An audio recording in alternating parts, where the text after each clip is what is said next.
السلام علیکم دوستو، کیسے ہیں آپ سب؟ میں زبینہ فیاض ایک بار پھر آپ کے ساتھ شروع کر رہی ہوں داستان میر bye Humna Rajput episode number 6۔ اور شروع کرنے سے پہلے ہمیشہ کی طرح کہوں گی کہ اگر اپنے چینل پر نئے ہیں یا اب تک چینل کو سبسکرائب نہیں کیا تو پلیز چینل کو سبسکرائب کر لیں، بیل آئیکن کو ضرور دبا دیں، کمنٹ کر کے ضرور بتائیں کہ آپ کو میرے پڑھے ہوئے ناولز کیسے لگ رہے ہیں، اور ساتھ ہی یہ بھی ضرور بتائیں کہ آپ کس کنٹری سے، کس شہر سے میرے ویڈیوز کو واچ کرتے ہیں۔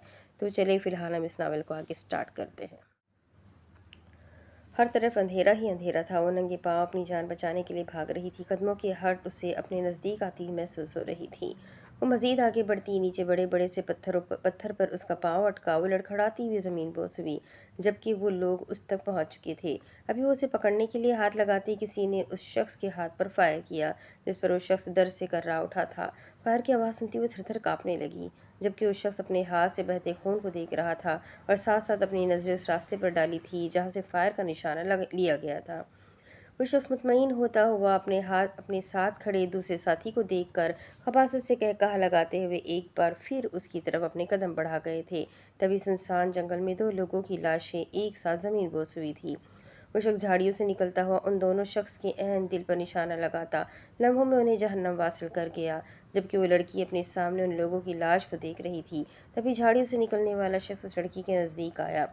اس لڑکی نے نظریں اٹھا کر آنے والے شخص کو دیکھا جو اپنی سرخ کلر کی آنکھوں سے دیکھ رہا تھا کہ اچانک بیڈ پر پڑا شخص پسینے سے شرابور، وہ ایک دم سے ڈراؤنے خواب کے زیر اثر نیند سے بیدار ہوتا، سائڈ ٹیبل سے پانی اٹھاتا، ایک سانس میں ختم کرتے گہرے گہرے سانس بھرنے لگا۔ پریشی شاہ سب کو اپنے کمروں میں جاتا دیکھ کر اپنے کمرے میں داخل ہوئی۔ ارادہ پہلے فریش ہونے کا تھا، لیکن اپنے ارادے کو ترک کر دی، اپنے بیڈ کی جانب بڑھی اور بیڈ پر نیم دراز ہوئی۔ کچھ دیر موبائل میں انسٹاگرام اسکرول کیا، لیکن اپنے مزاج کا کچھ ملتا نہ دیکھ وہ اپنا موبائل سائڈ ٹیبل پر رکھ گئی تھی۔ روم کا AC آن تھا، روم میں اچھی خاصی ٹھنڈک تھی۔ خود پر اچھے سے کمفرٹر ڈالتی ہوئی سونے کی کوشش کرنے لگی۔ جلد ہی وہ نیند کی وادیوں میں چلی گئی۔ آدھی رات کا وقت تھا، اچانک اس کی آنکھ ڈراؤنے خواب کے زیر اثر کھلی تھی۔ آج پھر اس نے سرخ کلر کی آنکھوں والے شخص کو دیکھا تھا۔ اس کے چہرے پر کالے رنگ کا رول باندھا ہوا تھا، جس پر وہ اس کا چہرہ دیکھنے سے قاصر ہوئی تھی۔ اس کی صرف آنکھیں دکھائی دے رہی تھی۔ اس کی سوچوں کا مرکز صرف وہی شخص تھا۔ وہ خواب میں دو آدمیوں کی لاشوں کو بھی فراموش کر چکی تھی۔ وہ خواب میں آنے والے شخص سے ڈرتی نہیں تھی، اسے تجسس ہوتا تھا وہ کون تھا، کیسا نظر آتا ہوگا، اس کے خوابوں میں آنا کیا تھی وجہ۔ یہ سب جاننے کا اس کو تجسس رہتا تھا۔ لاشعوری طور پر وہ حقیقت میں ایسے شخص کی منتظر ہو رہی تھی۔ کب سوچتی وہ دوبارہ سونے کے لیے لیٹ گئی تھی اور جلد ہی وہ نیند کی وادیوں میں چلی گئی تھی۔ زرتاشا اپنے کمرے میں چکر لگا رہی تھی، نیند ہی کے آنکھوں میں آنے کا نام ہی نہیں لے رہی تھی۔ وہ کب سے شہرام کے بارے میں سوچ رہی تھی، جو کچھ وہ سمجھ رہی تھی ایک طرف سے اس کے لیے خوشی کی بات تھی، جبکہ دوسری طرف گھر والے اس کی شادی شہرام سے کروائیں گے یا نہیں، اس چیز پر اس کی خوشی مان پڑ گئی تھی۔ وہ جو سوچ رہی تھی اس کی محبت ایک طرفہ ہے، لیکن شہرام کی آنکھوں میں اپنے لیے محبت دیکھ کر وہ بے تحاشا مسرور ہوئی تھی۔ زرتاشا ڈریسنگ روم میں داخل ہوئی، اپنے وارڈروب سے اپنے کل کے ڈنر کے لیے ڈریس نکال کر اس کے ساتھ میچنگ جویلری اور میچنگ جوتے نکال کر رکھ دی۔ اپنا نائٹ ڈریس لے کر وہ ڈریسنگ روم سے باہر آئی۔ نائٹ ڈریس چینج کر کے وہ اپنے بیڈ پر آ کر لیٹ گئی۔ سوچوں کا ماحول شہرام شاہ تھا۔ شہرام شاہ کی حالت بھی زرتاشا کے برعکس تھی۔ جب سے شہرام زرتاشا سے ڈنر پر جانے کی رضامندی پوچھ کر آیا تھا، تب سے اس کا دل جھوم رہا تھا۔ وہ اپنے کمرے کی لائٹ ڈیم کرتا ہوا بیڈ پر بیٹھا کل کے ڈنر کے بارے میں سوچنے لگا۔ وہ کل زرتاشا سے اپنی محبت کا اظہار کرنے جا رہا تھا۔ وہ کچھ الگ کرنا چاہتا تھا۔ اس نے اپنے موبائل پر اسلام آباد کی سب سے اچھی جگہ منتخب کی تھی۔ اس نے اپنے موبائل کی گیلری کھولی تھی۔ سب سے اوپر آج زرتاشا کی لی گئی وہ تصویر تھی، جس میں زرتاشا سب کے ساتھ مسکرا رہی تھی۔ شہرام اس کی مسکراہٹ پر جان واری گیا تھا۔ نہ چاہتے ہوئے بھی یہ عشق دیوانہ بنا دیتا ہے۔ خدا دل تو دیتا ہے، لیکن دھڑکن کسی اور کو بنا دیتا ہے۔ شہرام زرتاشا کی تصویر کو دیکھ کر کھوئے انداز میں بولا تھا۔ زرتاشا کی تصویر کو اپنے سینے سے لگائے بیڈ پر لیٹ گیا۔ اس کا ارادہ آج صبح جلدی اٹھ کر سب انتظام کرنے تھے۔ زرتاشا کی تصویر کو اپنے سینے سے لگاتا وہ نیند میں چلا گیا۔ اصلان شاہ نورالعین کو اپنے ساتھ لگائے سو رہا تھا، لیکن شاید نورالعین نیند میں بے چین ہو کر کسمسا رہی تھی۔ اصلان شاہ نورالعین کا کسمسانا محسوس کرتا اپنی نیلی آنکھیں وا کرتا نورالعین کی طرف دیکھا جو نیند میں بے چین تھی۔ وہ اپنے سر کو نیند کی حالت میں دبا رہی تھی۔ اسلان اس کا سر میں درد محسوس کرتا اس کی ریشمی ملائم بالوں میں اپنی انگلیاں چلانے لگا اور ساتھ ساتھ دوسرے ہاتھ سے اس کے سر کو دبا رہا تھا، جس پر نور العین کچھ پل میں پرسکون محسوس کرتی اسلان شاہ کے سینے سے لگتی ہوئی سو گئی تھی، جبکہ اسلان شاہ نور العین کا نیند کی حالت میں اپنے سینے میں سر رکھنا اس کے چہرے پر گہری مسکراہٹ لے آیا تھا، جس کو دیکھنے سے نور العین مرحوم رہ گئی تھی۔ میرا بچہ، میری جان، نور اسلان۔ اسلان شاہ اسے خود میں بھی بھیجے اس کے ماتھے پر شدت بھرا لمس چھوڑے اپنی آنکھیں موند گیا۔ حیدر جو وانیہ کو اپنے ساتھ لگائے ہی اس کے ہی روم میں سو رہا تھا، دروازہ بری طرح نوک ہونے پر اس کی نیند میں خلل پڑا۔ اپنی آنکھوں کو کھول کر اس نے دروازے کو گھور کر دیکھا۔ کون سا سیلاب آ گیا ہے جو دروازہ پاگلوں کی طرح پیٹ رہے ہیں؟ حیدر بڑبڑاتا ہوا وانیہ کو اپنے حصار سے الگ کرتا، اس کے ماتھے پر لب رکھتا، اپنی شرٹ کو درست کرتے بیڈ سے اٹھ کھڑا ہوا تھا۔ وانیہ مسلسل دروازہ بجنے سے نیند سے اٹھی اور ناسمجھی سے حیدر کو دروازے کی طرف بڑھتا دیکھ جلدی سے اس کا ہاتھ تھام گئی۔ کہاں جا رہے ہیں؟ حیدر دروازے کا حال چال پوچھ کر آتا۔ ڈارلنگ، حیدر وانیہ کی گال تھپتھپاتا دانت پیس کر بولا تھا۔ آپ پاگل ہیں؟ نہیں ڈارلنگ، میں نہیں جو دروازہ بجا رہا ہے، مجھے وہ پاگل لگ رہا ہے۔ حیدر بڑبڑاتے ہوئے اپنا ہاتھ وانیہ کے ہاتھ سے چھڑوا گیا۔ حیدر، آپ بھول رہے ہیں، آپ میرے روم میں ہیں۔ تو کیا ہوا ڈارلنگ، تم بھی تو میری ہو۔ حیدر اس کو کمر سے پکڑ کر اپنے ساتھ لگاتے اس کی گردن پر اپنے دیے گئے سوغات پر نرمی سے انگوٹھا پھیرنے لگا۔ وانیہ اسے دوبارہ رومانٹک موڈ میں دیکھتی، اسے خود سے الگ کرتی، اپنی قمیص کا گلا ٹھیک کرتی، صوفے سے اپنا دوپٹہ اٹھاتی اپنے گرد اڑا گئی تھی۔ اسے یہی سوچ پر شرم آ رہی تھی کہ بغیر دوپٹے کے اس کے سامنے تھی۔ ڈارلنگ، شرماؤ نہیں، ابھی تو دوپٹہ اتارا تھا، بعد میں تو۔ حیدر اس کا شرمانا محسوس کرتا زمانی انداز اپنا جملہ ادھورا چھوڑے وانیہ کو سٹپٹانے پر مجبور کر گیا۔ وانیہ بچے، فلائٹ کے لیے ہمیں دیر ہو رہی ہے، جلدی سے باہر آ جائے، تب تک میں حیدر کو بلا کر لاتا ہوں۔ صدیقی صاحب آخری بار دروازہ نوک کرتے ہوئے بولے۔ جی بابا، 5 منٹ تک آتی ہوں۔ وانیہ ہے دیوار پر لگی گھڑی پر ٹائم دیکھتی ہوئی بولی، جو اس وقت 3:30 بجا رہی تھی۔ اس نے ایک نظر حیدر کو دیکھا جو مسکرا کر اس کی طرف دیکھ رہا تھا۔ حیدر بابا آپ کے روم میں گئے ہیں؟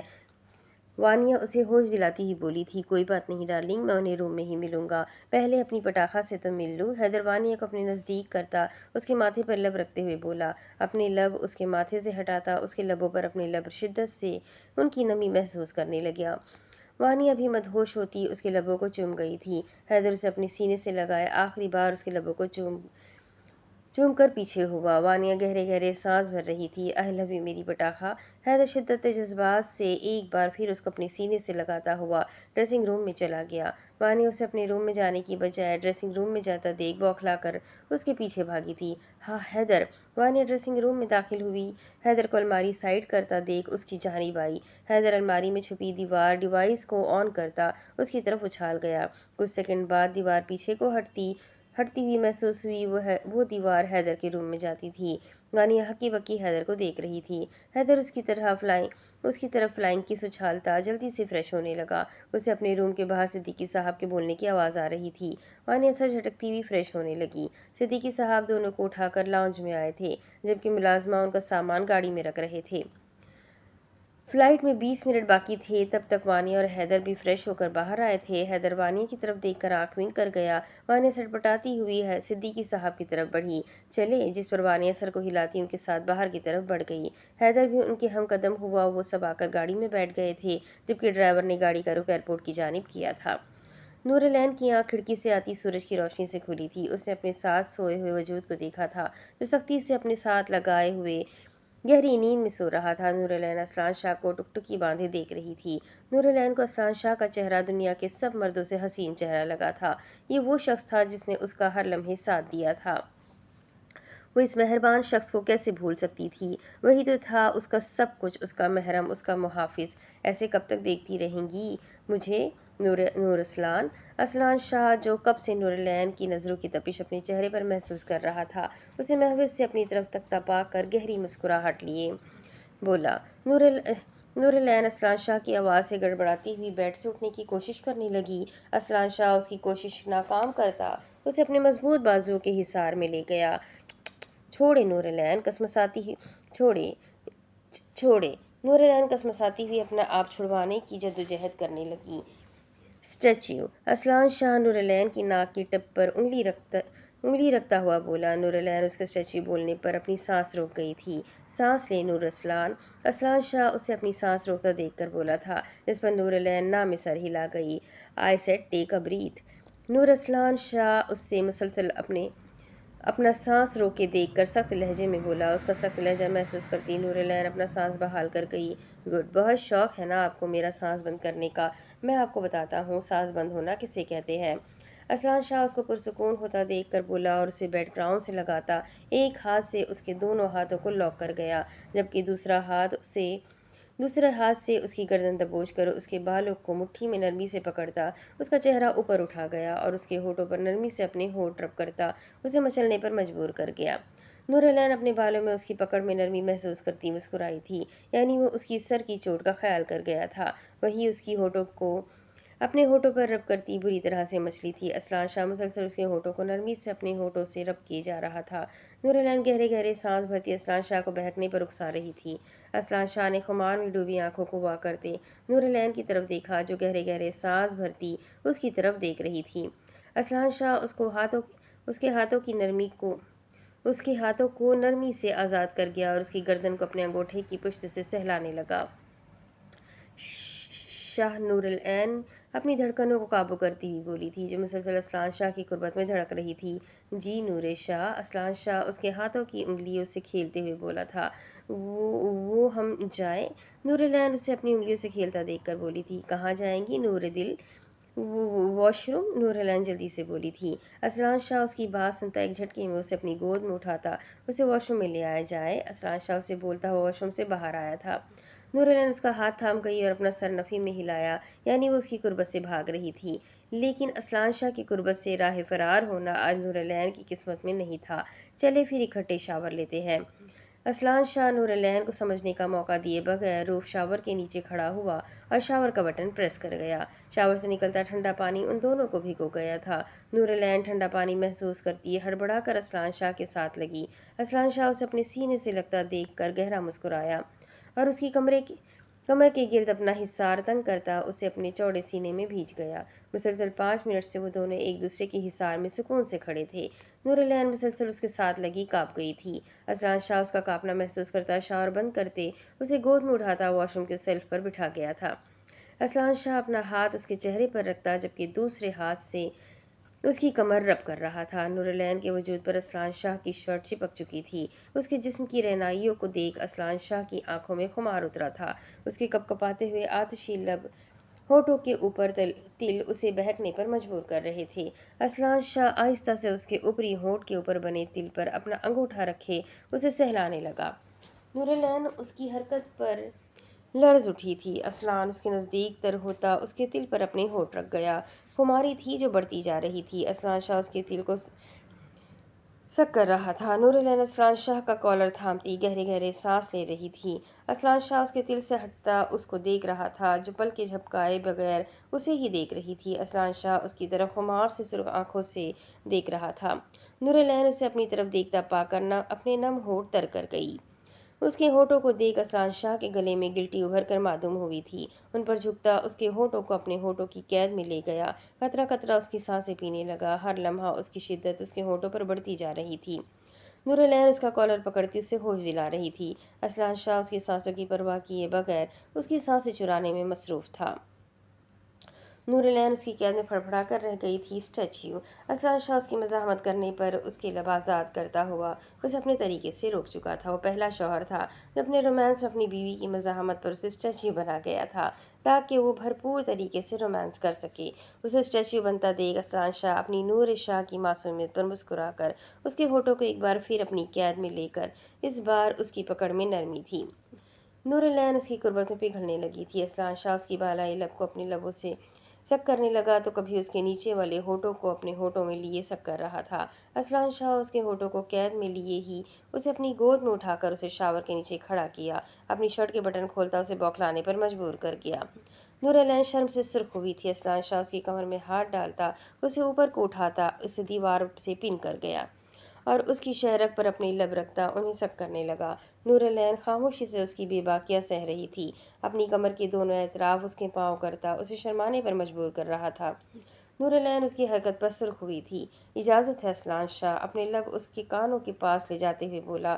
اس کی اجازت مانگنے پر نورالعین نے اپنی پلکیں گرائی تھی۔ جواب دے نور اسلان، کیا اجازت ہے اپنی اور آپ کی جان ایک کرنے کی، آپ کی روح میں اترنے کی، آپ کے عشق میں پور پور ڈوبنے کی، آپ کو اپنی غربت میں بھگونے کی، آپ کے وجود پر اپنی محبت نچھاور کرنے کی۔ نورالعین اسلان شاہ کی باتوں پر سرخ ہوتی اپنی نظر جھکا گئی تھی۔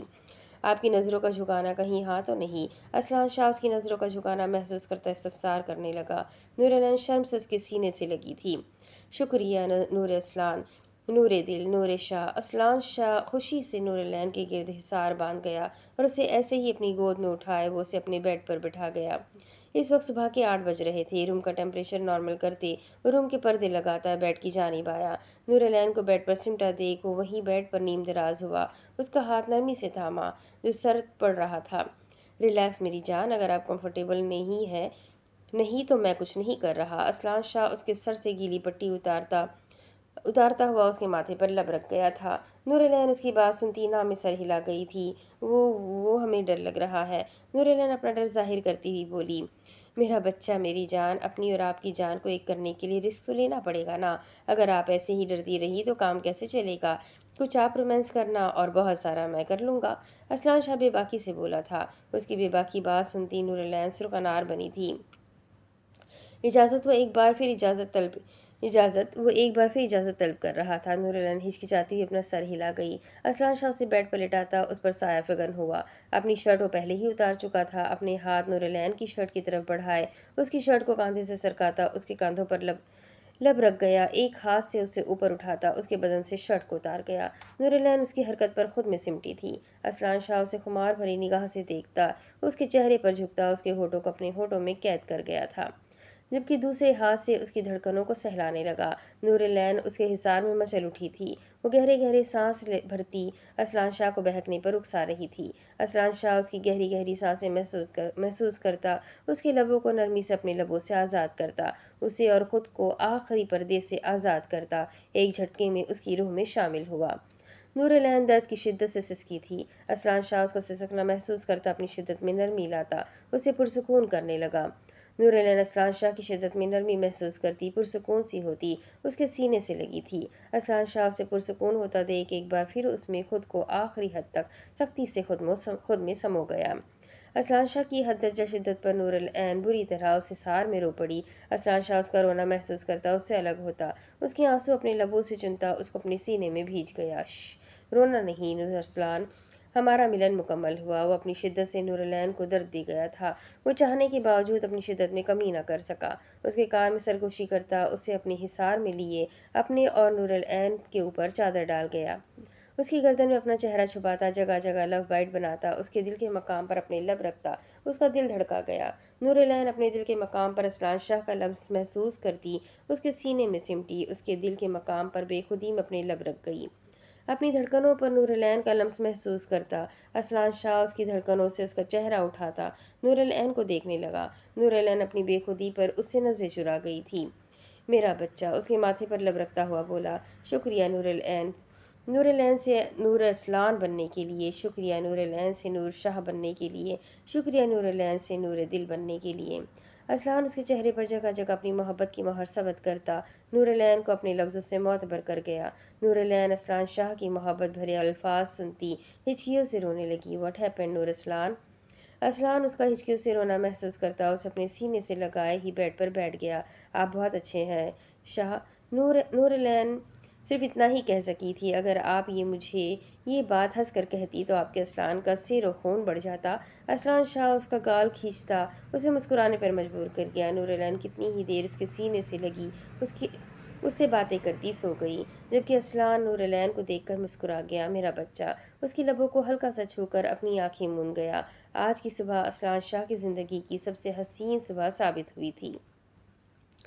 پورے 20 سال بعد انہوں نے پاکستان کی سرزمین پر قدم رکھا تھا۔ وہ تینوں اپنے پرائیویٹ جیٹ سے پاکستان آئے تھے۔ اپنے پرائیویٹ جیٹ سے اتر کر وہ اپنی اپنی بلیک مرسیڈیز میں بیٹھ گئے تھے، وہاب خان زادہ اور احد خان زادہ ایک گاڑی میں، جبکہ فارس خان زادہ الگ گاڑی میں بیٹھ گیا تھا۔ ان کے پیچھے گارڈ کی گاڑیوں کی بے شمار فوج موجود تھی۔ اس کا ارادہ خان پیلس جانے سے پہلے اسے اپنا چھوڑا ہوا کام سر انجام دینا تھا، جو پچھلے 20 سالوں سے بخوبی سر انجام دیتا رہا تھا، جس کے بارے میں وہ دونوں بھی انجان تھے۔ وہاب خان زادہ اور احد خان زادہ کی گاڑی کچھ ہی لمحوں میں خان پیلس کے باہر کھڑی ہوئی۔ وہ دونوں اپنی طرف سے گاڑی کا دروازہ کھول کر اپنی بھرپور وجاہت سے گاڑی سے باہر نکل آئے تھے۔ خان پیلس ہو بہو وائٹ پیلس کی طرح تھا۔ اس کی ایک ایک چیز اس کی قیمت اور خوبصورتی کا منہ بولتا ثبوت تھی۔ وہ دونوں ایک ساتھ خان پیلس میں داخل ہوئے۔ بیوٹیفل، احد خان زادہ پیلس میں لگی دیوار پر تصویر کو دیکھ کر بولا تھا۔ ہال میں لگی ان کی پوری فیملی کی تصویر لگی ہوئی تھی، جس کو دیکھ کر ایسا لگتا تھا کہ وہ لوگ سب ایک ساتھ خوشحال زندگی گزار رہے تھے۔ ضروری نہیں جو جیسا نظر آئے وہ سب ویسا ہی ہو۔ احد خان زادہ نے اپنا ہاتھ ایک چھوٹی بچی کی تصویر پر رکھا تھا۔ انایا بھائی کی جان آپ کہاں ہیں؟ میرا دل کہتا ہے آپ زندہ ہیں۔ میں آپ کو بہت مس کرتا ہوں۔ احد خان زادہ چھوٹی بچی کی تصویر کو دیکھ کر روحان سے نم آواز میں بولا تھا، جبکہ وہاب خان زادہ نے اس کی پیٹھ تھپتھپائی۔ حوصلہ رکھو چھوٹے خان، ہمیں ہماری انایا مل چکی ہے، ہمیں ہمارا 20 سالوں کا صبر مل چکا ہے۔ وہاب خان زادہ اس کی طرف مسکرا کر بولا تھا، سچ میں بھائی؟ وہاب نے محض سر ہلا کر کہا، بھائی میں اتنا خوش ہوں میں آپ کو بتا نہیں سکتا۔ احد خان زادہ خوشی سے اس کے گلے لگتے ہوئے بولا، میں بھی بہت بہت خوش ہوں۔ وہاب خان زادہ اس کے گلے میں بازو حائل کرتے ہوئے بولا تھا، جتنا صبر کرنا تھا ہم نے کر لیا، اب دشمنوں کو ہم اتنی دردناک موت دیں گے کہ ان کی روح تک کانپ جائے گی۔ ہم سے ہمارے والدین کو چھینا، ہمیں ہماری بہن سے دور کیا، ہم اس سے اس کی روح تک چھین لیں گے۔ وہاب خان زادہ احد خان زادہ کی طرف دیکھ کر سرد اور پتریلے لہجے میں بولا، اس کی آنکھوں میں آگ کے شعلے بھڑکے تھے، یہ ہے ایس کے، امریکہ کا سب سے بڑا ڈرگ اسمگلرز۔ اس کا مقصد پاکستان سے غیر قانونی طور پر باری لڑکیوں کو اغوا کر کے اپنے ملک لے کر آنا اور انہیں بیچ کر یا غلط کاموں میں ملوث کرنا ہے۔ اس کے لوگ پاکستان کے کالج یونیورسٹی تک پھیلے ہوئے ہیں، ہمیں ان سب کو پکڑ کر ان کے انجام تک پہنچانا ہے۔ مجھے میرے خاص آدمی سے پتہ چلا ہے کہ ایس کے پاکستان سے واپس امریکہ جا چکا ہے، یقیناً اپنے کسی کام کو سر انجام دینے کے لیے وہ پاکستان آیا تھا۔ اس کا مقصد لڑکیوں کو اغوا کرنے کا ہے، جو ہمیں کسی بھی حال میں ناکام کرنے کی کوشش کرنی ہے۔ بیسمنٹ میں فارس خان زادہ کی سنجیدہ آواز گونجی تھی۔ وہ کچھ دیر پہلے ہی خان پیلس واپس آیا تھا اور ان دونوں کو بیسمنٹ میں آنے کا بولتا ہوا اپنا رخ بیسمنٹ کی طرف کیا۔ وہ دیوار پر لگے پروجیکٹر پر نظر آتی تصویر کو دیکھ کر بول رہا تھا۔ تصویر میں اس شخص کا چہرہ مکمل طور پر پورے رومال سے ڈھکا ہوا تھا، جس پر اس کی سیاہ آنکھیں، جن میں شیطانیت واضح نظر آ رہی تھی۔ بھائی ہم اس شخص کو کیسے پہچانیں گے؟ احد خان زادہ اس کے ڈھکے چہرے کی طرف دیکھ کر بولا تھا، تم نے غور نہیں کیا چھوٹے خان، اس کا چہرہ ڈھکا ہے پر اس شخص کے ہاتھ پر بنا ٹیٹو ہمیں اس شخص تک پہنچائے گا۔ وہاب خان زادہ احد خان زادہ کی توجہ اس شخص کے ہاتھ کی طرف کروا گیا تھا۔ احد خان زادہ غور سے اس ٹیٹو کو دیکھ رہا تھا۔ فارس خان زادہ کی آواز پر ہوش میں آیا تھا، تم بھول گئے ہو میں ڈیول کنگ ہوں۔ ڈیول کنگ اپنے دشمنوں کو کبھی بھی زندہ نہیں چھوڑتا، اور یہاں بات اپنی جان سے عزیز وطن کی عزتوں کی ہے۔ انشاءاللہ ہم اپنے مقصد میں ضرور کامیاب ہوں گے، دشمنوں کو دردناک موت سے روشناس کروائیں گے، جسے دیکھ کر ہر شخص کی روح تک کانپ جائے گی۔ فارس خان زادہ کی سرد آواز ایک بار پھر بیسمنٹ میں گونجی، انشاءاللہ، جس پر دونوں نے بھی انشاءاللہ کہا۔ وہ تینوں ایک ساتھ بیسمنٹ سے باہر آئے۔ بھائی، احد خان زادہ نے فارس خان زادہ کے پیچھے چلتے ہوئے پکارا۔ بولو، آپ سے ایک سوال پوچھ سکتا ہوں؟ ہاں پوچھو۔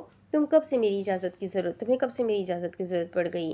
فارس خان زادہ نے اپنی آئی برو اچکا کر استفسار کیا، جب سے آپ ہم سے ہر بات چھپانے لگے ہیں۔ کون سی بات فارس خان زادہ؟ اس کی بات کا مطلب سمجھتے ہوئے بھی وہ انجان بنا تھا۔ انایا زندہ ہے، آپ نے یہ بات ہم سے کیوں چھپائی؟ اس کی بات پر فارس خان زادہ نے گہرا سانس بھرا تھا۔ ادھر آؤ فارس خان زادہ، اسے اپنی طرف آنے کا اشارہ کرتے ہوئے بولا۔ جی بولے ڈیول کنگ اور فارس خان زادہ، احد ناراضگی سے بولا تھا۔ ایک چماٹ پڑے گا نا ڈیول کا تو ساری ناراضگی نکل جانی تمہاری۔ فارس خان زادہ اس کی کمر پر مکر رسید کرتے ہوئے بولا اور اسے اپنے ساتھ لیے صوفے پر بیٹھ گیا۔ تمہیں انویٹیشن دوں کہ وہاب خان زادہ آئے اور ہمارے ساتھ بیٹھے؟ فارس خان زادہ وہاب خان زادہ کو ایک ہی جگہ اسٹل ہوتے دیکھ کر بولا۔